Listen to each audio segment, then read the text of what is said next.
Welcome to Law and Justice. This is a special series on the topic of relationships matter. And today I am really, really excited and pleased to be joined by Colm O'Connor. Hi, Colm. How are you?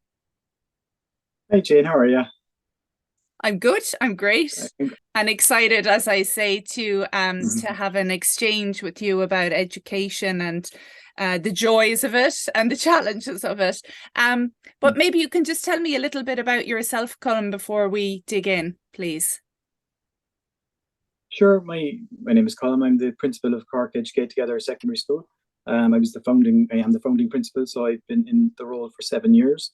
We're in temporary accommodation for all of that time. We're waiting for the department to provide us with our permanent building, which is challenging in many ways. Before that, I was teaching in Belgium in the European school system for about 5 years. And before that, I taught in the school that I went to, which is a Catholic secondary school, Colossus Street in Cork, which I loved, for 10 years. My The brothers went there as story well. told Yeah, me. it's very close to where I live. Um, then as a secondary school principal, do you have your own philosophy of education? You'd hope so. Good. So I would, I suppose I would be uh, influenced by Paulo Freire, I suppose. So that would be a liberatory view of education. So it would be seeing education as being not neutral, as neutral would be defined as being effectively in support of the powerful in society. And Okay. I think that education should be challenging power and injustice in as many ways as possible. So that would feed into my decision making on a regular enough basis. Super. And did you kind of stumble upon on that kind of way of thinking yourself, or did you study it along the way, in your teacher training or at college, or how did you come to that belief? Well, I was always involved in kind of activist campaigns. So it would have started with anti-deportation campaigns when I was in college. Super. And that dominated my college experience, to be honest. I was really a full-time campaigner rather than a student. Okay. And Well uh, done. yeah, that was for kind of some of second year, all of third year, and then all of my teacher training year. Okay. Um, so everything else was secondary to that. And then I was convinced to apply for teacher training by a friend of mine, more or less by accident one day. And I started it when I was 20, but very, very reluctantly. And during the course of that year, I started to bring in friends of mine who were refugees and asylum seekers at the time. And I saw the transformative impact. Well, that might be a patronizing thing to say because it sounds like I transformed people's lives, but that's not true, or that their views rather. Mm, But it's an exaggeration. What was revealing to me was the potential for education to build empathy. sure. And the example to illustrate my sort of stream of consciousness thing there is that there was a class at the time that um, were seen as one of the worst classes to ever go through the school, blah, blah, all the banding, streaming that used to go on and all of Hmm. the abuse that entailed really from a systemic level. But we decided to bring in one of the refugees who was a Kurdish refugee from Turkey. And that was an amazing experience because the students who were in that kind of socioeconomic background that people might tend to assume would be open to racism and so on, Mm, it had the complete opposite reaction. And they saw um, someone who had very real struggles in their lives like they had as well. And they basically loved him. You know, okay. they did very simple things. Like one fella was so moved he tore his copy off his book and made it into an impromptu card. Okay. But it was his Irish copy. Now the Irish teacher wouldn't have been too happy, I'd imagine. But the the cover became the card, and they all signed it with their tag. But I kind of think it might have been the Irish copy on purpose because even though he wouldn't have had much access to the language, there was something symbolic in it, I think. And they also, this was pre-prepared, but they had a hurley as well that they all signed the hurley with their tags. And for years afterwards, they would ask me, how's he getting on? Is he still in the country? Do they allow him to stay? Lovely. And they wrote to the Department of Justice as well. They all wrote letters asking for him not to be deported because that was a serious risk at the time. Wow. And that event that was transformative for me. That's probably a more accurate way of putting it. Yeah, I'd well believe it. Yeah, I still actually have the copy downstairs. I still have the copy. And yeah, so that was on beautiful. that day that I realized that's when I realized the potential. It's a really lovely story as well, on a number of counts. I mean, also thank you for that activism that you did as such a young person, going back. Not that you're obviously ancient now, but it's, I think younger people now are more conscious maybe at times of human rights and shared vulnerabilities or particular vulnerabilities of other people. But as you were talking about the banding system and kind of prejudices that we can have about people from our own country because of where they grow up or their access to income or that type of thing. A friend of mine has said her son has Down syndrome and goes to a mainstream school, but it's in a kind of mixed neighborhood. And she said, actually, the kids who are from the locality, the poorer ones are often more kind, as are their parents, interestingly, than maybe some of the more middle class individuals. Now, obviously, that was just her experience, but I think sometimes we might presume that more educated people are more compassionate or tolerant, and it's not always. I don't believe it's true at all. Yeah. But just to kind of finish off that experience, say, in college, and just afterwards, then I would have gone into other anti-war activism and environmental activism, and then ultimately within the school I was teaching at the time, trying to work on LGBT issues as well in a sustained way for a few years. So I suppose there was a long period of involvement in campaigns before this job. Okay. And so then to kind of come back to the more general, because you work within a system and you're a principal, so you have many different teachers, male, female, and all genders maybe coming to work with you. Is there a dominant belief system, or like what are our teachers trained to believe their primary role is? I'd have a fairly limited insight, I suppose, being out of it for so long, but I do know a couple of people involved in teacher training, so I'd have some glimpses. My impression is that from a structure point of view, the move to 2 years was a great idea, but it's problematic. So it was great in the sense that there was some research capacity built in, and so there was more. It wasn't a slapdash, run around. You got 10 lessons on the history of education, you got 10 on philosophy, 10 on psychology, and 10 on sociology. It was that fast, 10 hours in each, in the HDIP days. Now there's more.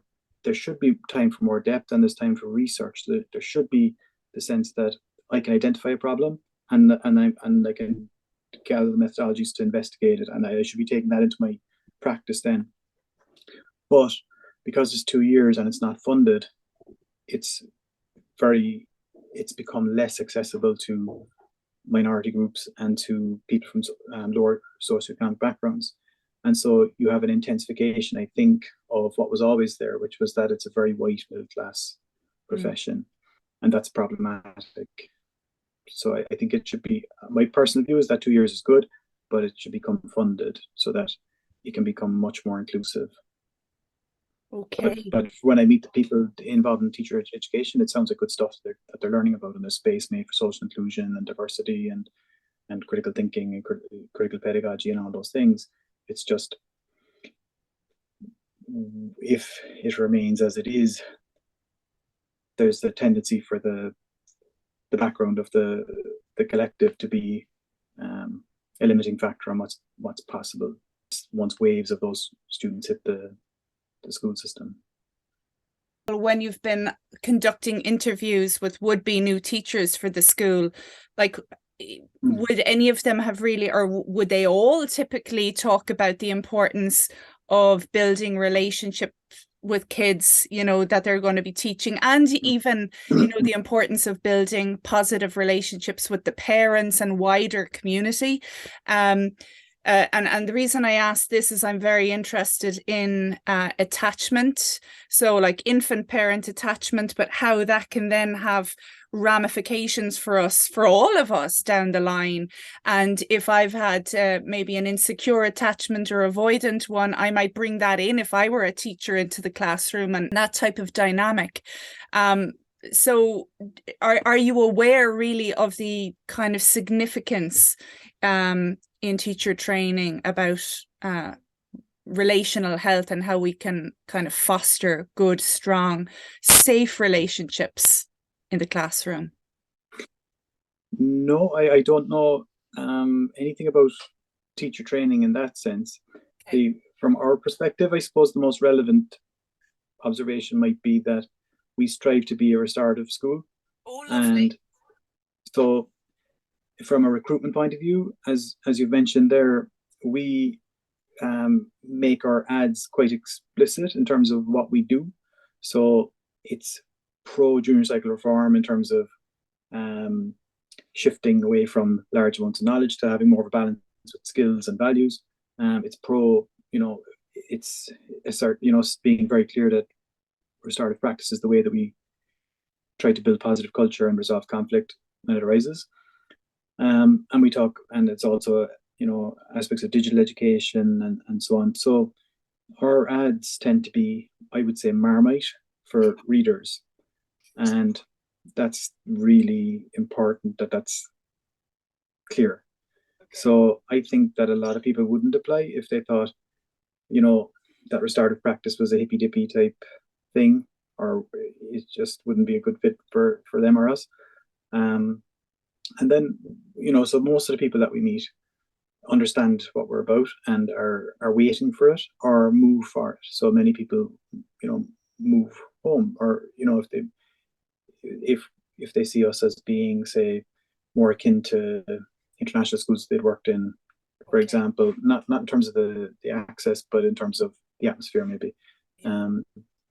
So then when they're here, we everybody does restorative practice training, and we have five staff trained up to the level of trainer, so they could set up consultancies. So that's quite a lot, but it's still hard to find time for, say, community practice activities, just because the school day or the school week is so busy. But everybody does the first level, maybe half the staff have done the middle level, and then 5 out of, say, 40 have done the full train the trainers level. So we have quite a lot of knowledge, where it's always an emerging scene, and we'll continue, but like everything, it's pressure for time. I did some restorative practice training myself a while back with people from the best practice unit in the youth diversion projects, and I found it amazing. And I think it goes very nicely with the kind of person-centered and trauma-responsive approach, because like a lot of it is around the language that we use with one another and having restorative conversations and giving people an opportunity to be really heard. I love the circle format as well, sometimes just to do the check-ins and check-outs for staff. Do you ever do things like that, like restorative check-ins? Yeah, all of our staff meetings are in circle. Lovely. But, and all of our staff, I don't facilitate any of the staff meetings. It's always on rotation. So usually somebody who's done it before does it with somebody new, a younger member of staff. And so it's kind of a safe, supported sort of thing. And then it's same with the note taking. It's same with the stacking, like who's going to be up next to speak, and it's same with the agenda. So everything is capacity building all the time, and kind of as horizontal organizing as we can manage in a school setting. So it's quite different to the kind of typical staff meeting setup. Yeah. But also it's the sort of model for the student assemblies, then, because student assemblies are run the same way. Oh, brilliant! So yeah, we don't have a student council. We have student assemblies, so everybody's involved as participatory model rather than a representative one. Okay. So we have no representative model whatsoever within our Yeah, But well, I mean, I like the sound of it. And then tell me, have you found that restorative practice help then with conflict resolution, say with kids or even among staff members? absolutely. So the essence of it is avoiding shaming, blaming, and comparing. And if you think back to your own schooling, I'm sure there are constant examples of those Yeah. things that happened when people were compared to their siblings, and they were, you know, um, asked questions that they knew they couldn't answer to shame them in public and then punish them, and all sorts Mm. of stuff around uniforms, and which were really just filters for class. You could Mm. just hassle someone until they left, or they reacted and then you threw them out, all that kind of stuff.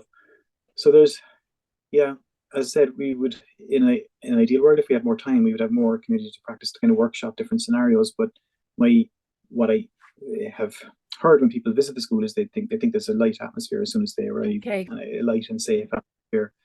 And I believe that's largely true, and you can never rule out the possibility of bullying and so on. But I think we have very few cases, and that is a generally very inclusive atmosphere, and that's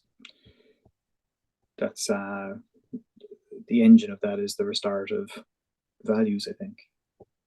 Yeah, Even if we super. don't get to have every conversation, follow the format of the questions every time and so on, because everything is a bit rushed. But I think it's very influential.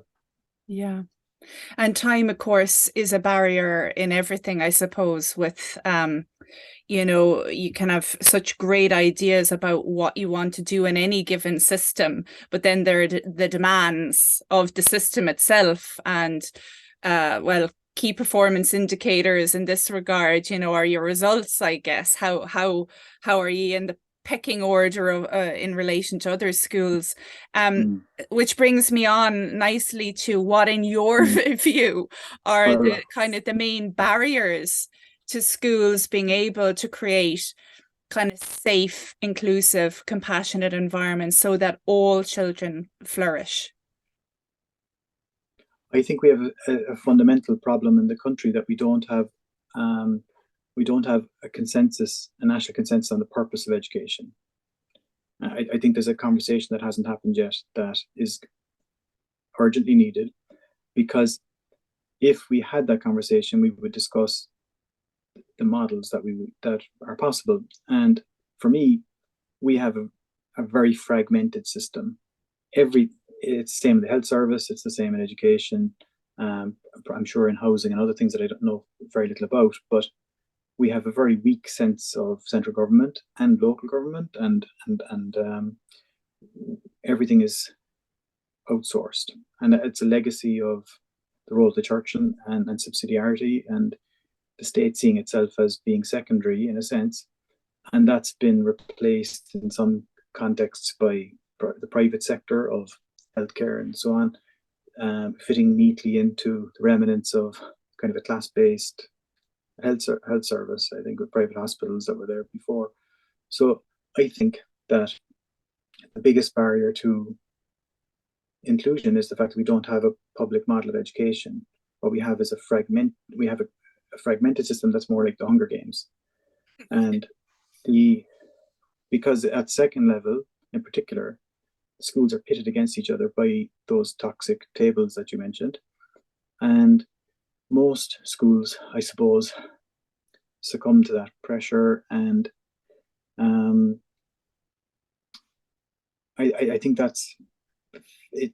The context of it is that very class stratified, legacy of the tech, and the ETB school, historical situation. I mean, in particular in county towns, for example, where the tech was seen as the place where everybody went who didn't get into the convent or into the Right. brother school. And that's where the kids with additional needs went. It's where the traveler kids went. It's where poorer kids went, and so on. And we still have a legacy of some of that, I think.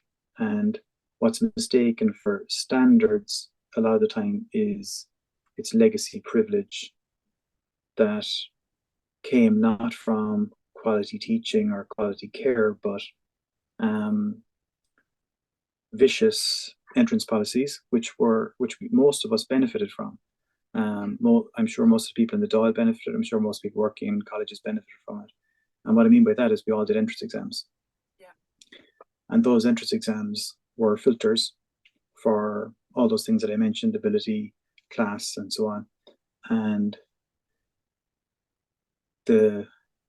what was seen as a good education or academic standards and all this was all just euphemisms for vicious entrance policies that were state funded and state allowed.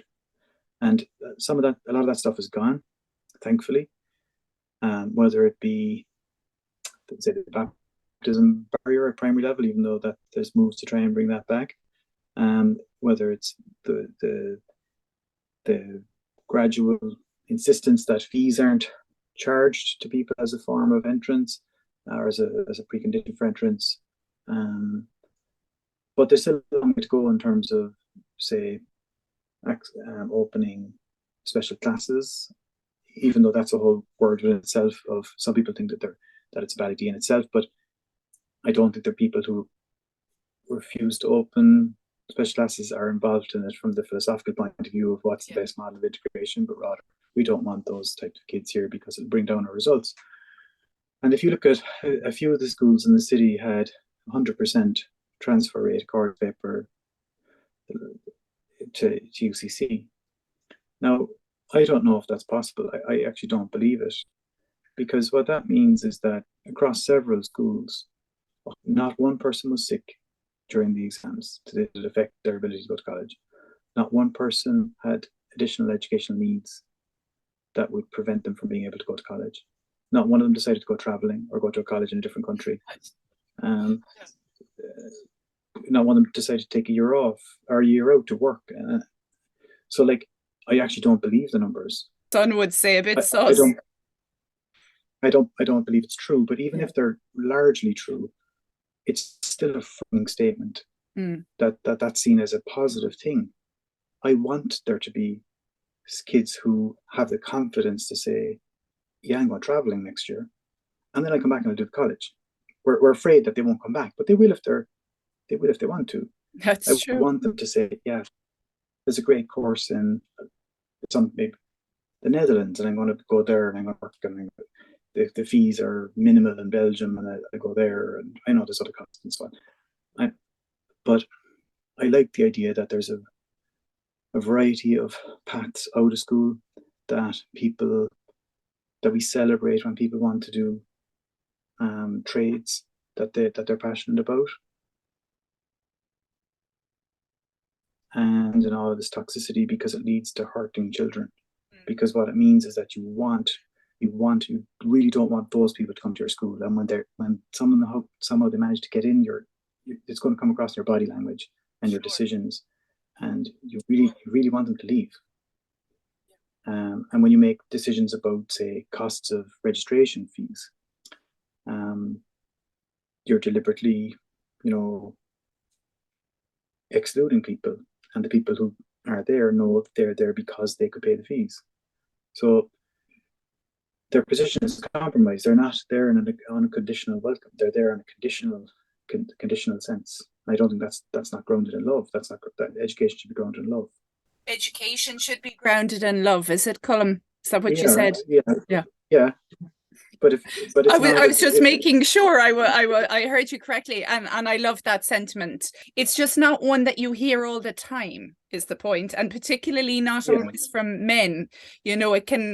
People can be uncomfortable talking about love, let's say in the criminal justice system as well, the youth justice system, that we should be more loving towards young people who make bad mistakes and do hurtful things sometimes. But I think because we put so much emphasis again within the education system on our rational mind and being reasonable and learning, that sometimes we can kind of go emotions there to be controlled or minimized rather than embraced in their entirety, and like including things like anger and fear, you know.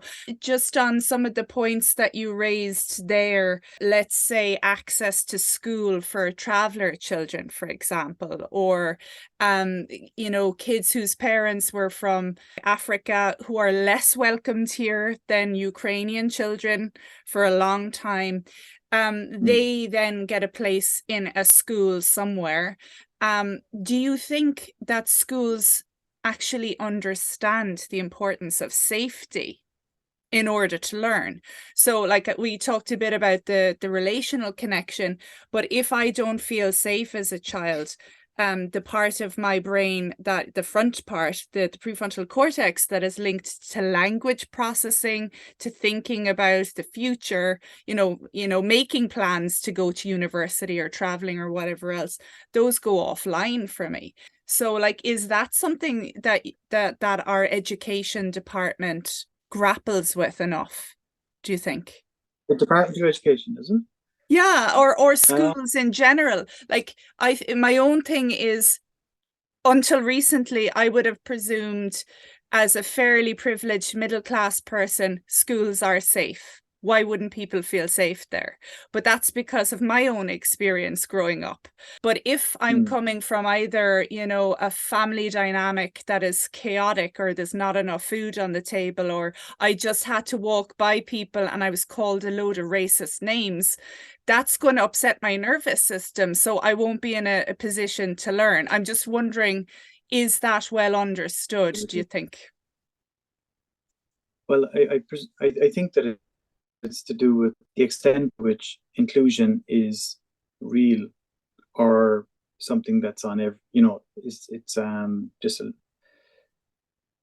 fig leaf for exclusionary practices. So like if you look at I'm sure every admissions policy in the country probably says that schools are, you know, the holistic education and inclusive model, but it's not true. Like, and it's not true. Any sort of exclusionary practice means that that sense of safety that you mentioned is diminished. So I think that even if someone gets into the desired school, if that is based on conditions that are made of them or their parents, then it's, you can't feel safe. You can accept your position of privilege and value it, but I don't think you can genuinely feel safe. You're part of an exchange, you are the commodity. Yeah. You know, the system has been stacked so that you are the product that will be marketed later on when you add to the percentages for successful transfer to third level. And I think parents are part of that, unfortunately. There's a school that I could mention, I won't obviously mention the name, but it was declining in numbers not very long ago. And the principal who came in explicitly said on several open nights that they didn't have any SNAs in the school, so that, you know, if any kids had additional needs, that it just wouldn't be a suitable school for them, because it's a very academic school. So it gave a sense of almost a fee-paying school, but not a fee-paying school, and the numbers rocketed up. So in that sense, the exercise of what's called parental choice, which is really just parental privilege, meant that that was code for, we're going to exclude a whole load of people that you don't want your child to be near because you think it's going to affect their education. It actually will affect their education. They'll have a much narrower view of the world, and fewer opportunities to build empathy and grow as a human. That's what will happen. But you know, how it's read, it's presented as kind of being privilege. Now all that stuff should be illegal. If a board of management, whatever, but the principal, if a principal says that without the sanction of the board, they should be disciplined.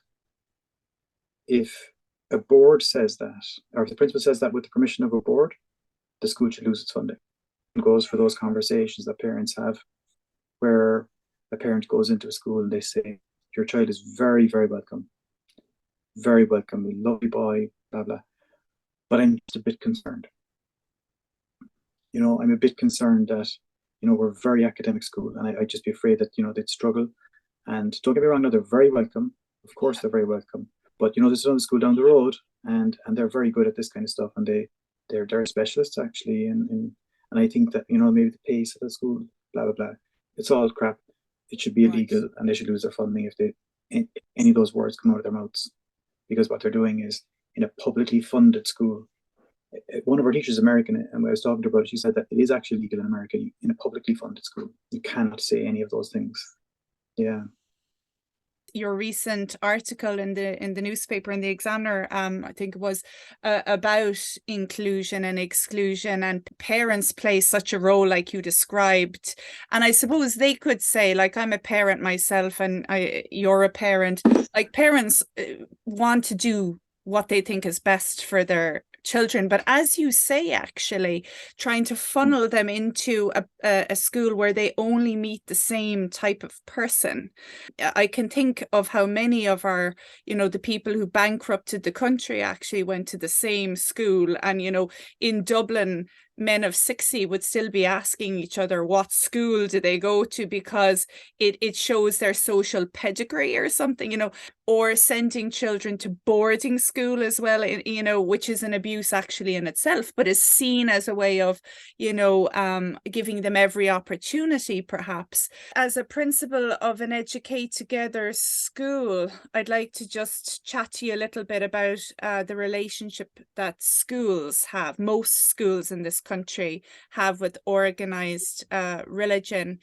So what's your own view on this ongoing kind of close relationship between schools and the Catholic Church, particularly, I guess, at primary school level?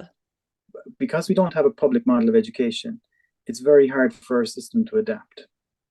Because instead of there being the state, the employer, potentially local authorities, which seem to be a very good middle ground, a middle tool in, say, Finland, a place like that. I think the main problem with church involvement, so to speak, is not so much the church per se, it's the idea of patronage, the idea that people other than the state own and run the schools. And what we have, therefore, is a fragmented system. We have a mosaic of dozens and dozens of different school owners, with dioceses and other patrons like Educate Together and ETB and so on. So we have a very fragmented system, and in that situation, it's very difficult to reform things.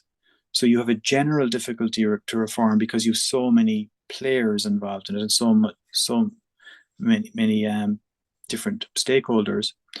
But you also have the problem of the culture being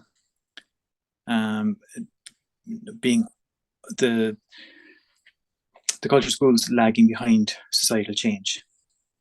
So you have quite a kind of a divergence now between the culture of society, as, let's say, reflected in recent referenda, and the culture of schools, which is probably more akin to the past. Mm-hmm. I'm being careful because I don't want to speak in general terms about the Catholic Church. I don't want to come across as being negative. I went to, all my education was in Catholic schools, in 2 different primaries, and then in the second level. I taught in a Catholic school for 10 years. And that love that I mentioned earlier, I experienced that love in those schools, in all 3. So, and I would say that the people who inspired me to become teachers were all people who identified as Catholic, whether they be religious, as in members of religious orders, or lay people. But I think at the same time, things have moved on. Yeah. And I think that it wasn't as clean as that, as people think, in a sense that not only was there the abuse and so on, but class was always at the root of schools as well. And the fact that the schools were owned by other patrons made that more possible, I think. So even within the same patron, you'd have, and even in close proximity, you might have schools that would be considered to be more academic and more for kids and so on. And that stuff is toxic, you know. It's schools not working collectively. Schools should be able to share resources with the school down the road, but it's seen as losing advantage. Yeah. So I think in primary school, that cultural problem is more apparent in relationships and sexuality education, for example, in hiring of teachers, or rather the way, not so much the hiring of teachers so much anymore, but rather the ability of non-religious teachers and teachers from LGBT communities to be able to have a normal work life and to be able to talk about their lives just in simple terms is not yet possible. And in our case, then the experience of non-religious parents having their kids sitting at the back of a class, we're talking about inclusion and safety. There's no safety in that, and it's minimized constantly by those people who do that to children, who keep leaving at the back of the class, and they're the people who run the organizations that they work for. And also the fact that the minister has, to my knowledge, never engaged with that. The current minister has never engaged with that issue, you know, despite many articles and newspaper editorials or newsletters to the editor and so on, and cases being, you know, highlighted, people going on the media to highlight their family's experience.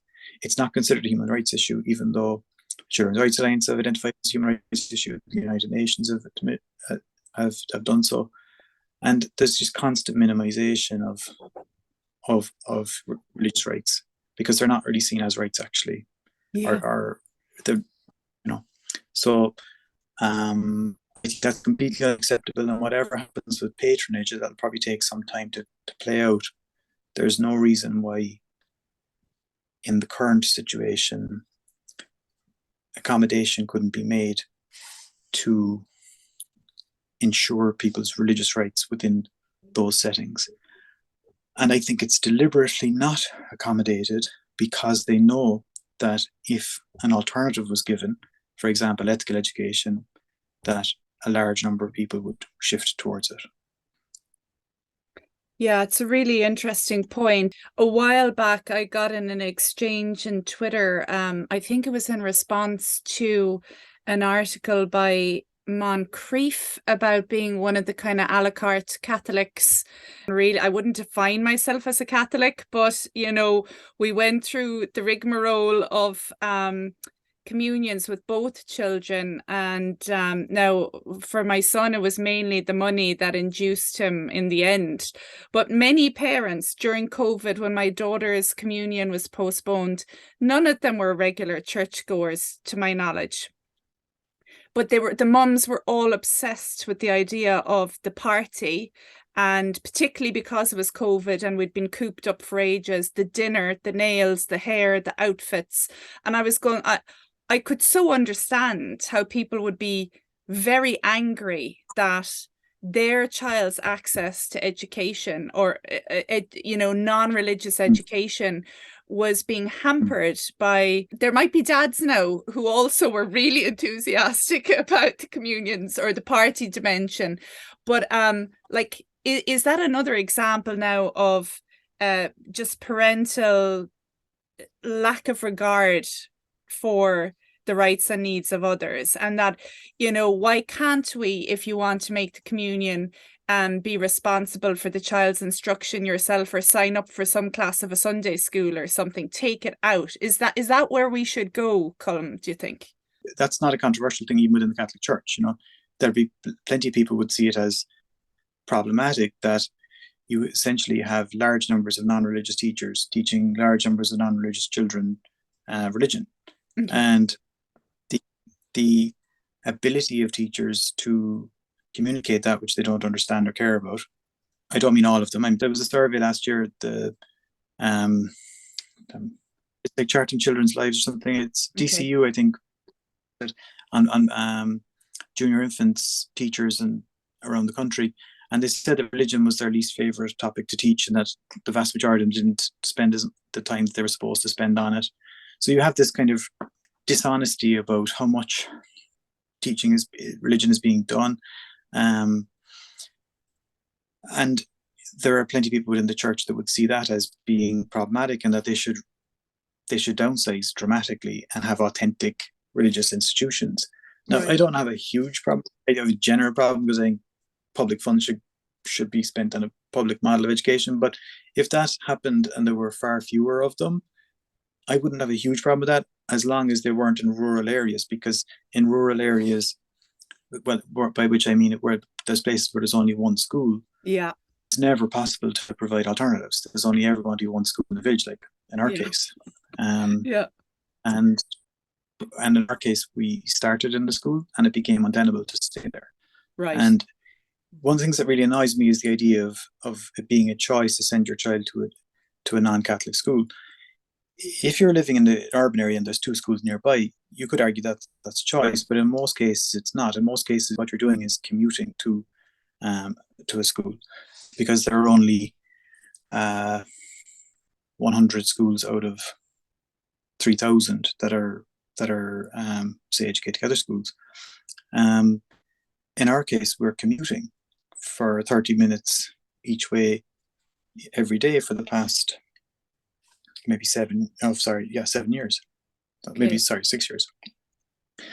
And our kids started in the local school, but it became untenable to stay there, even though there were many, wonderful teachers and so on, because of the religious aspect. And this is seen as a kind of a middle class affectation or something. Oh, you don't want to do religion, but actually, there's a reason why it's a fundamental right, because belief systems go to the core of one's understanding of the world and one's sense of self. In our case, it was particularly serious and particularly kind of poignant, because we'd experienced a tragedy now 12 years ago when our middle child died. And her name is Ali, and she had a motor neuron disease, and she was stunning and lovely, and she died when she was 9 months old. Now, we were not explaining her death to the children in religious terms. Okay. But they were being confronted with the idea of heaven constantly. Now, that sounds in the neutral version of religion, where they just see everything as being positive and at worst will do no harm. That's a very arrogant position. It does harm because it confuses children in the process of grief. And that's for a selfish reason, an arrogant reason, which is that we know best and we're telling you the truth. And even if you're not, you're kind of technically opted out, you'll hear it at the back of the class. So that's a viciousness. That's vicious. And if anyone's listening and doesn't think it's vicious, all you have to do is imagine the opposite, where a child has a sibling who died, and their family explain that in terms of heaven, and their processing of their grief is based on the idea of heaven. And then they go to school, and they're in a non-religion class, something called non-religion, and they're opted out, so sitting at the back of the class, and every day somebody says on a regular basis, when people die, they don't go to heaven. Now imagine a 4-year-old or 5-year-old trying to process those two different things from people that they respect, saying diametrically opposed things. That's very confusing. But that's what happens in our schools. And that's vicious. And that's why it's a human rights issue. It's just one example. But there's a reason why religious rights are human rights. It's not an affectation. It's fundamental to our understanding of existence and fundamental to our well-being. And there's no recognition at all that this is something that needs to be addressed at the moment. And that's something that I don't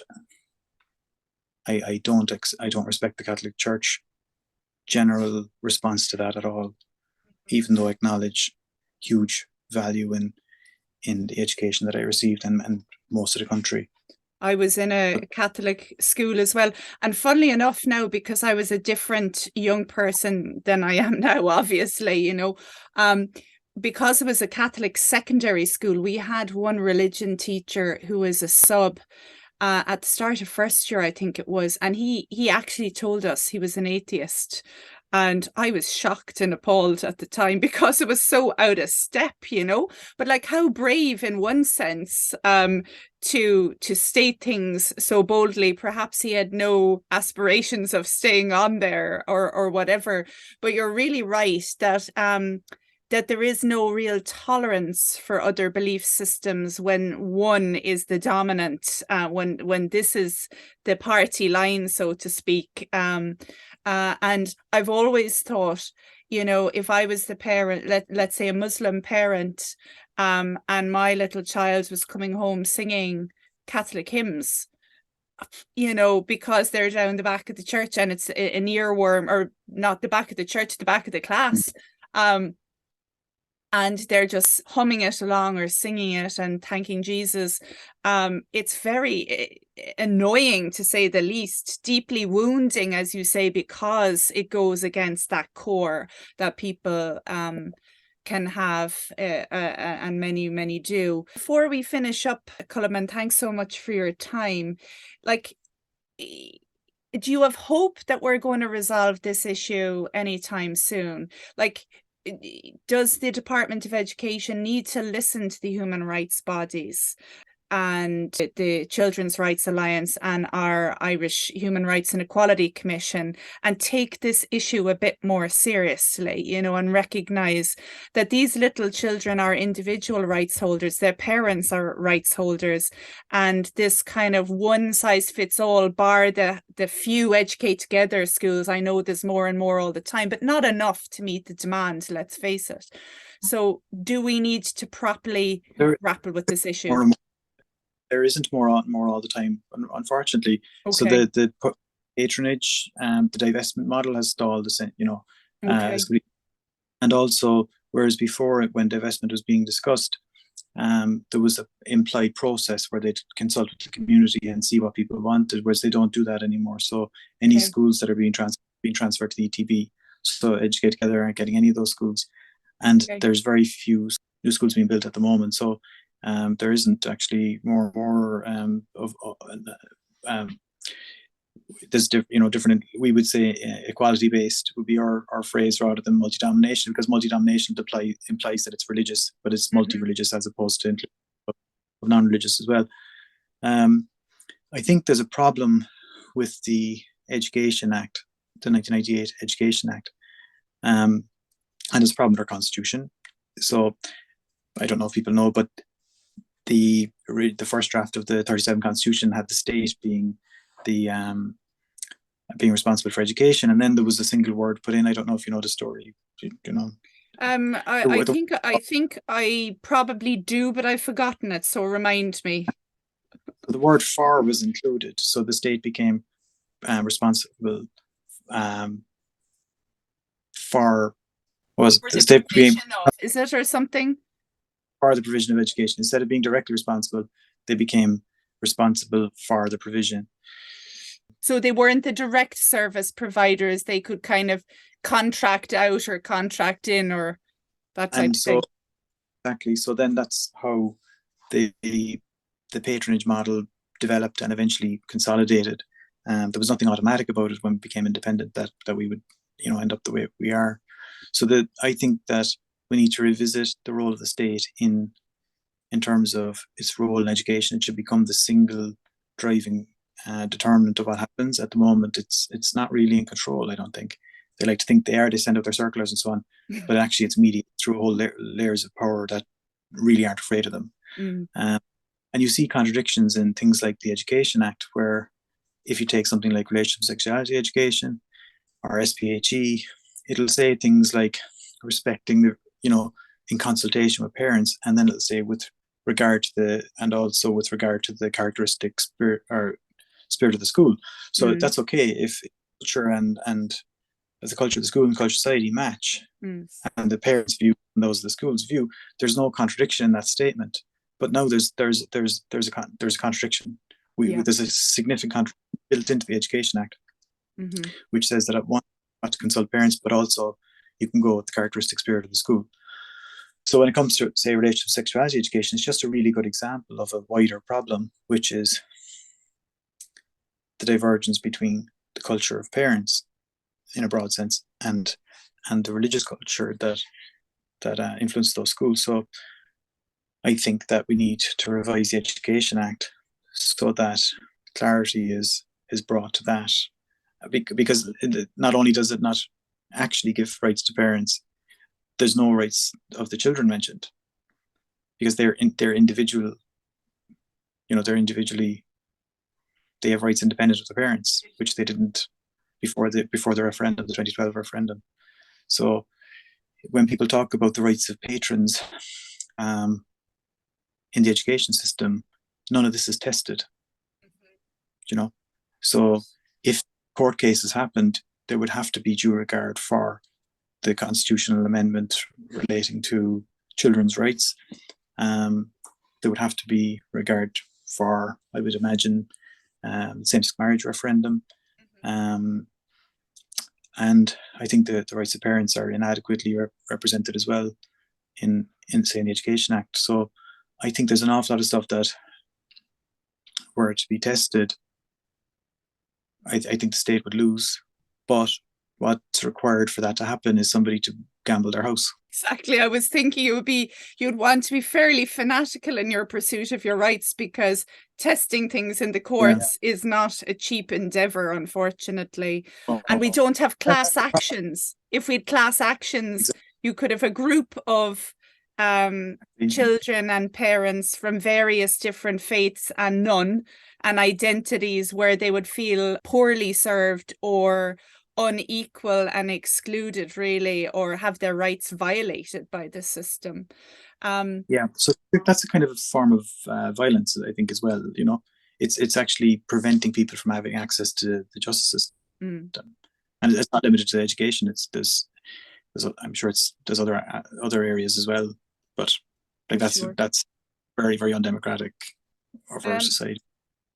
It is, for sure, Colm. Before we finish up, I just want to revisit inclusion briefly, because you wrote a very interesting piece on the new anti-bullying strategy recently. What prompted you? Is it pronounced Cnáltas? My Irish is very poor. Is that what it's called? Yeah. It is. Yeah, it's the Irish for kindness. Okay. And there was an article by Colm O'Connor in the Examiner about adults demonstrating a lack of kindness, or being involved in exclusionary practices within schools. And he was talking about things like league tables and not wanting their kids to be taught in schools with kids with additional needs, and all these kind of toxicities, and also in terms of an overemphasis on certain sports and team sports to the detriment of other cultural activities. And so he was talking about it from the point of view of adults, and I suppose extrapolated to the level of the system, where I think the system permits exclusionary behaviours in schools. Gradually, over time, some of those are being challenged and banned, but there's still a large amount of exclusionary practices regarding kids with additional needs, kids from poor socioeconomic backgrounds, I would imagine migrant kids as well, and as we said about non-religious children. And the state allows all of this to happen. And his point was that we can't really talk about children treating each other poorly without talking about adults treating those children poorly. Yeah. And I suppose, extrapolating out some of the other aspects of the system enabling schools to treat children badly, and saying, basically, in my opinion, the fastest path to reduce all of those pressures on the system and the sort of pressure to schools to be pitted against each other at second level in particular, is to have a debate about develop a national consensus on the purpose of education, and then, like in the Scandinavian countries, to have 30 years of it doesn't matter who's in government, because we're all working towards the same vision, and build an actual public model of education where there's, instead of being in contradiction and competition, everything from the creches, the primary schools, secondary schools, third level, libraries, youth clubs are all integrated and work with each other. And that's what I've seen happen in Finland. And that's the thing that we should be looking at in Finland, not the results. It's the benefits of institutions working in collaboration rather than in conflict. Thank you so much for your time. It's been a delight chatting to you about relationships and education. So thanks very much for joining me. Thank you. This has been Relationships Matter with me, Jane Mulcahy, and my wonderful guest, Colm O'Connor.